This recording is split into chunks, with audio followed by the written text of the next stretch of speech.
प्रणाम। ओम नमः शिवाय। स्वागत है आपका हमारे चैनल सत्यम शिवम सुंदरम पर। यहाँ पर हम अलग अलग तरह के आध्यात्मिक विषयों पर बातें करते हैं। तो आज का हमारा टॉपिक है kundalini awakening versus spiritual awakening. क्योंकि काफी लोगों की अवेकनिंग हो जाती है, वो समझ नहीं पाते कि कौन से टाइप की अवेकनिंग है और उन्हें आगे क्या करना चाहिए। तो इस वीडियो से आपको जो क्लियरिटी मिलेगी कि स्पिरिचुअल अवेकनिंग और कुंडलिनी अवेकनिंग में क्या डिफरेंस है और आपके साथ असल में क्या हुआ है। तो चलिए फिर देख लेते हैं। सबसे पहले स्पिरिचुअलिटी की बात कर लेते हैं। तो जो स्पिरिचुअल अवेकनिंग है, वैसे तो उसके अंदर सारी अवेकनिंग उसी के अंदर ही आ जाती है, यानी कि उसी का पार्ट है। चाहे ट्विन फ्लेम हो, चाहे आपकी कुंडलिनी अवेकनिंग हो, चाहे कोई भक्ति के अंदर या जो भी बात है। तो क्या है कि जो लोग आप परमात्मा को, आत्मा को या खुद को जानने की और इनलाइटनमेंट के रास्ते पर अग्रसर है, तो वो जिस मर्जी रास्ते से जा रहे हैं, चाहे उनका रास्ता कुंडलिनी का है, चाहे भक्ति का है, चाहे तंत्र का है, जा वो सभी वहीं पर रहे। और ओवरऑल सबको हम आध्यात्मिक ही कहेंगे ना, तो ओवरऑल हुई तो सबकी स्पिरिचुअल अवेकनिंग भी है।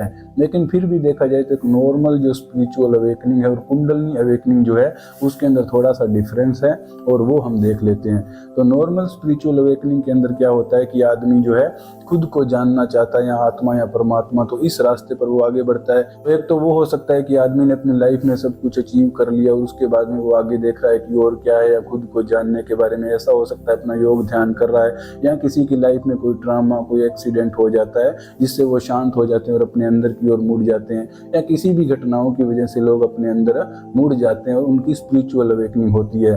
तो इसके अंदर क्या होते हैं कि वो ज़्यादा काम डाउन होते हैं और चीज़ों को ज़्यादा समझते हैं, कि अपने आप को, अपने मन को इंट्रोस्पेक्शन में सारी चीज़ों को समझते हैं, आत्मा के बारे में ज्ञान लेते हैं, ध्यान करते हैं और उन सब चीज़ों से अपने अंदर एक शांति और पीस की कंडीशन वो बनाते हैं। धीरे धीरे फिर उनका इनलाइटनमेंट होता है। तो ये एक मेंटल प्रोसेस है जिसमें मतलब काफ़ी जो चीज़ें, जो मेच्योरिटी की चीज़ें जो हम लाइफ में समझते हैं कि ऐसा क्यों है, ऐसा ऐसे ही होता है, ये मृत्यु, जीवन, सब चीज़ें, तो उसके अंदर क्या है कि धीरे धीरे हम चीज़ों को मेंटली समझते हैं। तो ये तो होती है स्पिरिचुअल अवेकनिंग।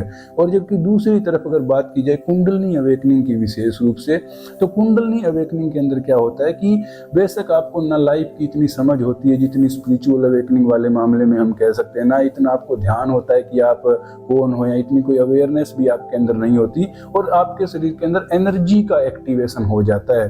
तो इसको आप एनर्जी अवेकनिंग भी कह सकते हैं। जिन लोगों के साथ थोड़ा होता है और जिन लोगों के साथ बहुत ज़्यादा होता है, चक्कर वगैरह और सहस्त्रार से निकल गया और सब कुछ है, तो उसको आप एक पूरा मतलब अच्छा खासा कुंडलिनी का अवेकनिंग कह सकते हैं। तो इसमें क्या है कि आपके शरीर के अंदर फिजिकली की एनर्जी चलती है, जैसे इलेक्ट्रिसिटी आपके अंदर दौड़ रही है, करंट आपके अंदर दौड़ रहा है, तो वैसे आप एनर्जी को चलते हुए महसूस कर सकते हैं। बॉडी वाइब्रेशन करती है, गर्म ठंडा लगता है, और तरह तरह के मतलब तमाम अनुभव आपको कुछ इंट्यूशन या दिखाई दे सकता है, ऐसी भी चीज़ें हो सकती है, और अलग अलग तरह के भी अनुभव होते रहते हैं। लेकिन इसमें क्या है कि ये किसी की भी हो जाती है। कोई आदमी 15-20 साल का है, उसकी भी हो जाएगी और भी हो जाएगी। तो ज़रूरी नहीं है कि इसमें आदमी को इतनी समझ हो और सारी चीज़ों के बारे में, लाइफ के बारे में, जो स्पिरिचुअल अवेकनिंग वाला मामला है, तो वैसा होना इसके अंदर ज़रूरी नहीं है। लेकिन एनर्जी अवेकन हो जाती है, और जब एनर्जी अवेकन होती है तो वो अपने आप को ट्रांसफॉर्म करती है, हम तरह से अपने आप को प्योरीफाई वगैरह एनर्जी करती है, और उसके बाद में आखिरकार तो सब वही पहुंचते हैं। यानी कि अंत में जाकर ये शुरुआत है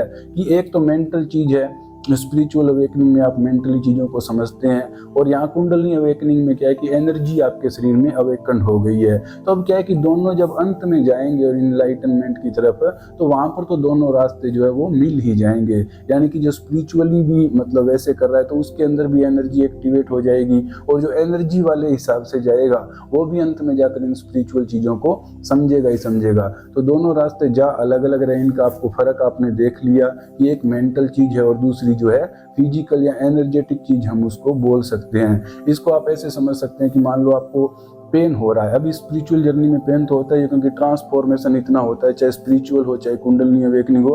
तो दोनों के अंदर अंतर क्या है कि एक तो ऐसे जैसे आपके फिजिकली चोट लग गई हो, तो फिजिकली चोट आपको उसको ठीक करने के लिए ऐसे करते हैं, आप हड़बड़ाते हैं कि ओहो मेरे चोट लग गई। तो कुंडलिनी अवेकनिंग वाला ऐसा ही होता है कि जैसे आपके साथ एकदम ये हो रहा है, एनर्जी ऐसे हो रही है, वैसे हो रही है, तो आप इन सब चीज़ों को समझ नहीं पाते, हड़बड़ाते हैं, ठीक कैसे करें, ये कैसे करें। तो ये तो एक फिजिकली एनर्जेटिक चीज़ हो गई। और स्पिरिचुअल अवेकनिंग एक मोर मेंटली चीज होती है, उसमें आप इतना हड़बड़ाते हो और वो नहीं है। आपको अपने बारे में पता होता है लेकिन आप चीजों को डील मतलब उस हिसाब से कर रहे हैं, स्लो स्लो, और आपके वो चीजें चल रही है। तो कुंडलिनी अवेकनिंग वालों में ये नहीं होता, उनको बाद में ये चीजें करनी पड़ेंगी। और स्पिरिचुअल अवेकनिंग वाले वो एक ज्यादा मैच्योर चीज है, इतनी हड़बड़ाहट की बात नहीं है। जैसे फिजिकली दर्द होता है वैसे ही मेंटली दुख होता है, तो वैसे कुंडलिनी में क्या है कि एनर्जेटिक चीज ज्यादा है, और जो आपके स्पिरिचुअल अवेकनिंग है उसके अंदर मेंटल चीज ज्यादा है। तो उम्मीद है आपको समझ आ गया होगा मामला। ओम नमः शिवाय।